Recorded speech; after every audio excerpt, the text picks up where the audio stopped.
Hey there, fourth graders. This is Mr. Campbell. Today we are going to be working on our second day of partial quotients. So, again, this is our partial quotients lesson. If you prefer traditional, please turn off this video and then jump over to the one that Miss Benner is making because we're going to be going through step by step how to do partial quotients today. All right, if you would go ahead and grab a pencil, you're going to be following along with me. We're going to do these first two problems together, and then I'm going to give you a chance to work on numbers 3 and 4 on your own, and then we'll go over those. We are going to add in a little bit of a different part for today, and that's down here at the bottom where we have our estimates for today. So we're going to talk a little bit about estimate for a few of these problems, and then again, we're going to solve with partial quotients. So let's go ahead and jump in with number 1. So number 1, we have 3,756 divided by 2. Now, before I get started on this, I actually want to start with my estimate.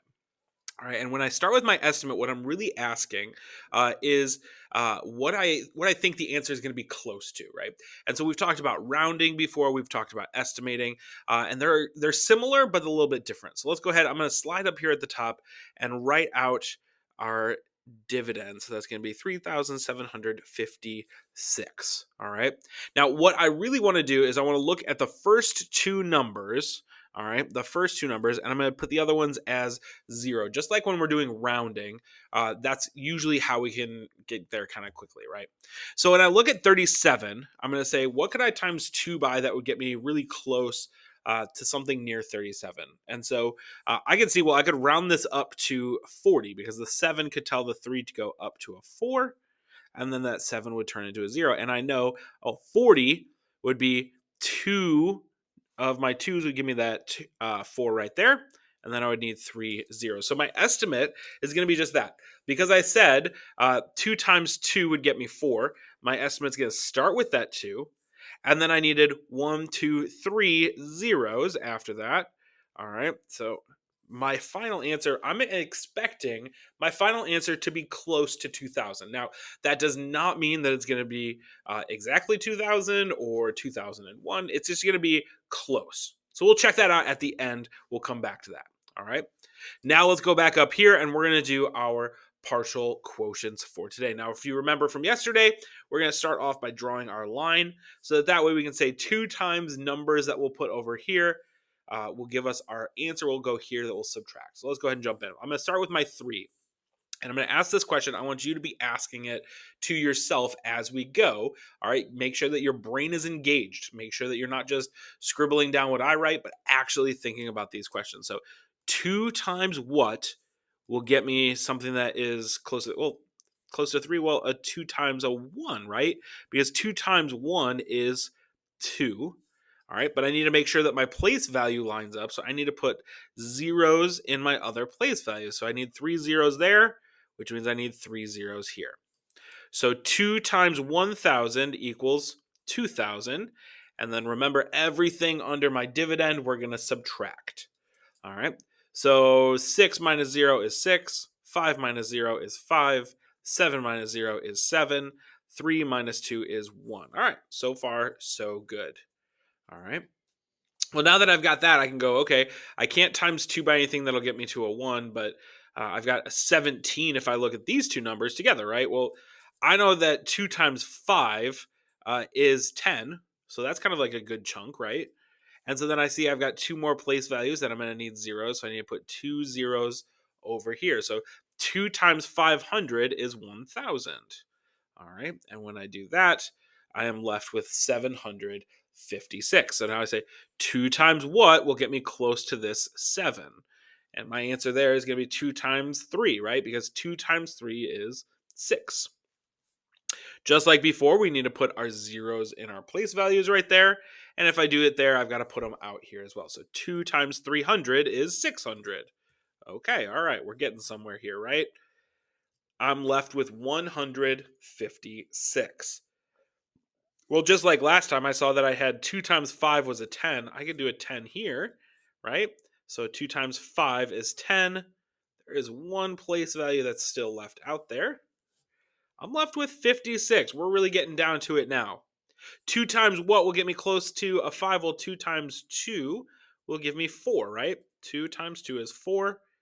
I need a 0 in that empty place value. And what's left is 16. And I know that 2 times 8 will give me that 16, right? I'm left with 0 over here. All right, we kept just taking away chunk by chunk as we went down. And so now the last step that I need to do is I need to add everything up that was over here. So in my ones place, I've got just an 8.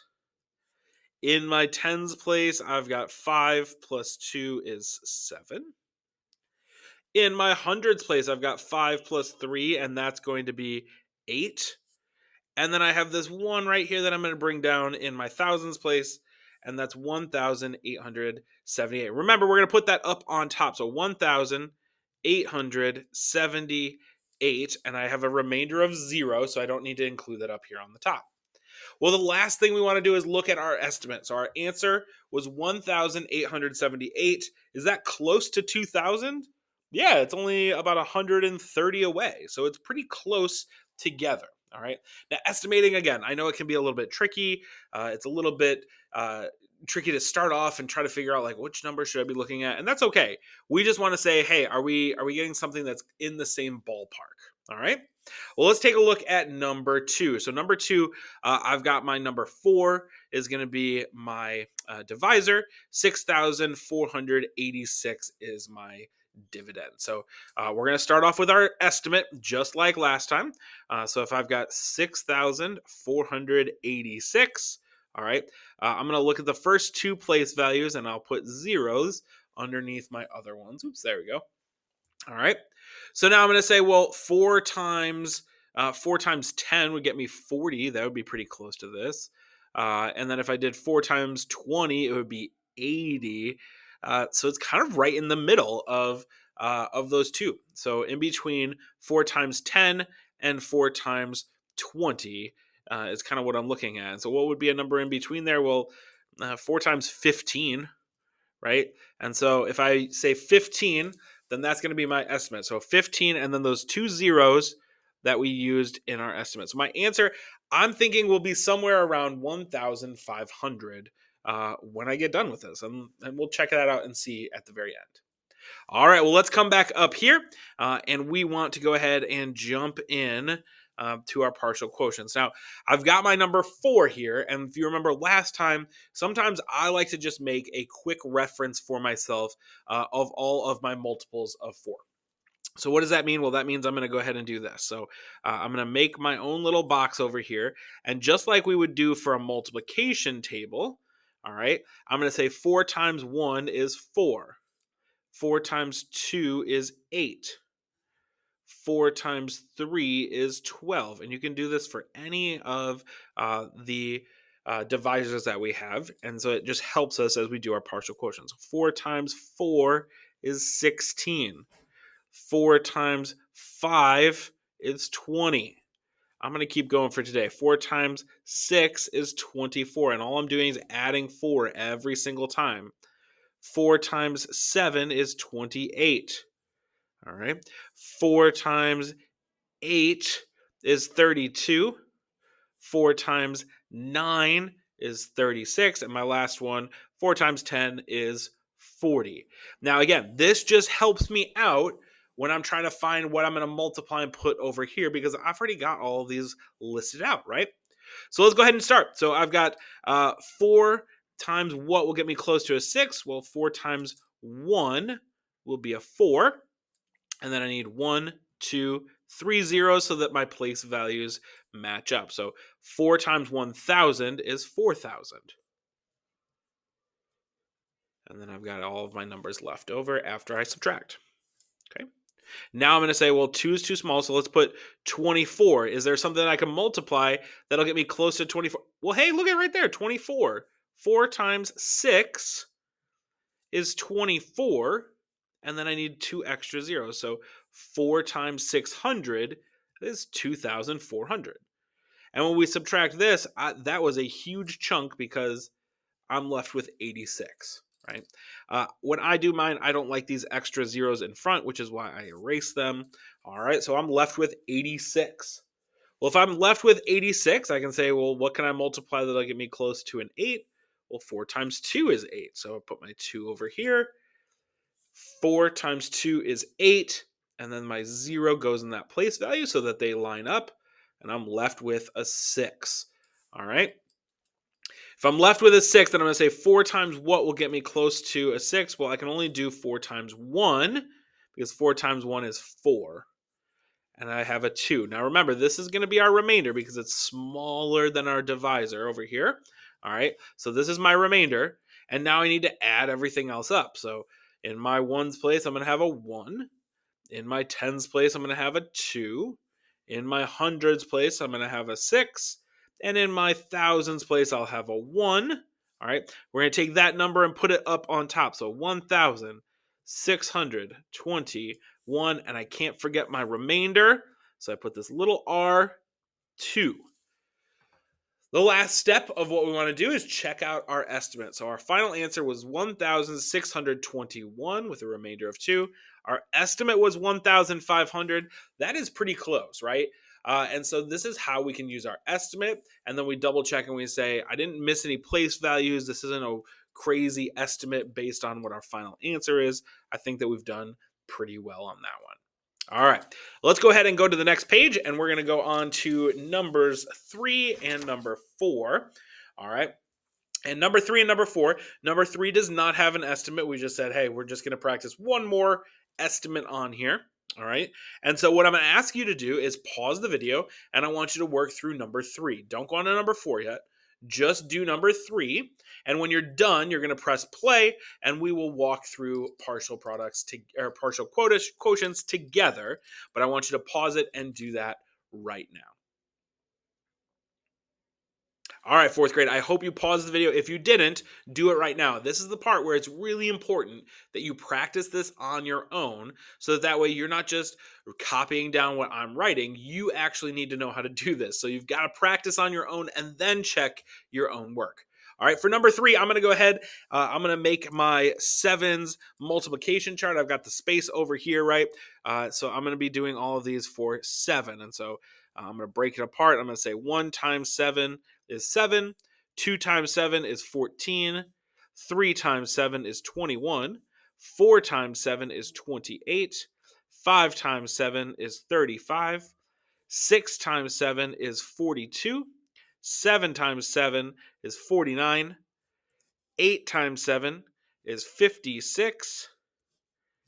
And then 9 times 7 is 63. And then 10 times 7 is 70. Now, that is pretty quick for me to go through. All right. I've been practicing my multiplication facts for many, many years. You're still working on it, and it's okay if that takes you a little bit longer. This will now help me to make my partial quotients over here. So that's why I think that that is helpful. And again, it's totally fine if that takes you a little bit longer than it just took me, as long as you've got that for your reference. All right. Because now I go, great, let's jump into it. I can't times 7 by anything that'll get me to a 6. So how close can I get to my 65, right? And I go all the way down here and I go, look at this, 9, right? 7 times 9 is 63. And then just like before, we need to make sure that our place values line up. So I need a 0 in the tens and the ones. And if I put it there, I also have to put them over here. I can now subtract. I've got a 0, I've got a 4, and I have a 2. So 240 is all that I've got left. All right. We took a big chunk out of our dividend here. So let's see, 240. Well, is there anything that I can do that will get me close to 24? And so as I go through, I go, yeah, I can get 21, 28 will be too high, right? So 7 times 3. So I'm going to put my 3 over here is 21. I need a 0 in the ones place, which means I need a 0 in the ones place over here as well. All right. Now that I have done that, now I go, okay, this is looking good so far. I can subtract, and I've got a 3 left over. 2 minus 2 will be 0. So I have 30 left over. How close can I get? Well, I see over here, I can do 7 times 4 will get me to 28, right? And if I do 28, I don't need to put any extra zeros there. 30 minus 28 is 2.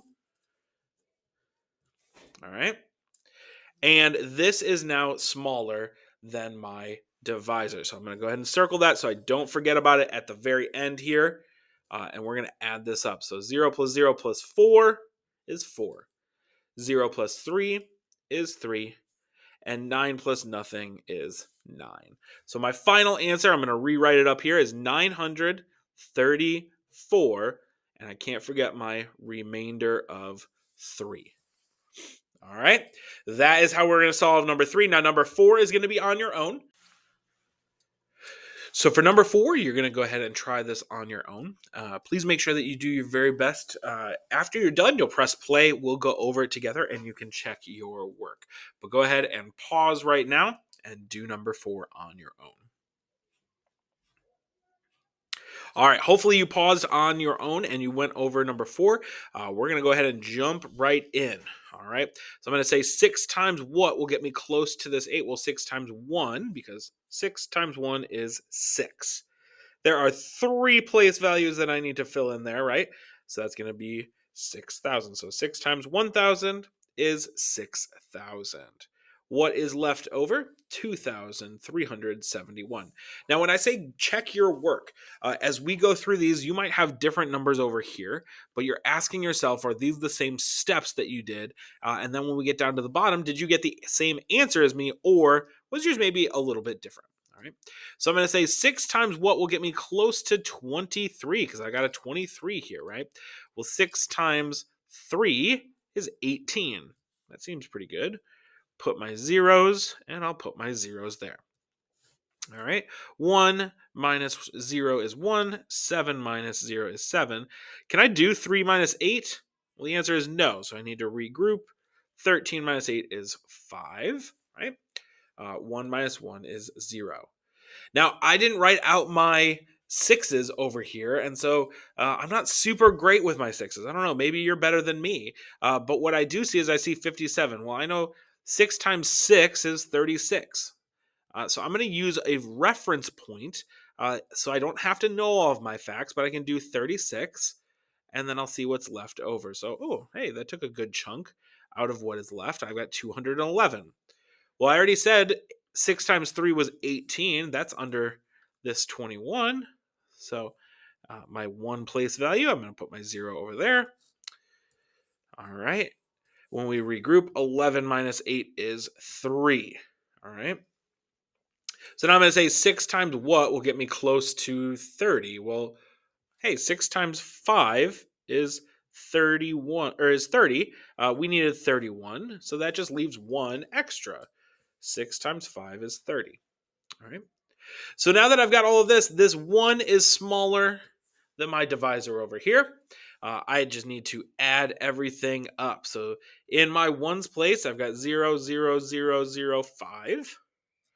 In my tens place, I have 0, 0, 6 plus 3 is 9. In my hundreds place, I have 0, 3. And in my thousands place, I just have the 1, so 1,000. So I'm going to go ahead and put my final answer up here, 1,395, with a remainder of 1. All right, because I can't forget this is my remainder. It needs to come up on the top up there. All right, fourth grade, that is all that we have got for today. You are going to be practicing numbers 5 and 6 on your own, and then you'll get that checked with your teacher. Again, just make sure that you're going step by step, working hard and keeping at it. I will see you guys next time. Have a great rest of the day.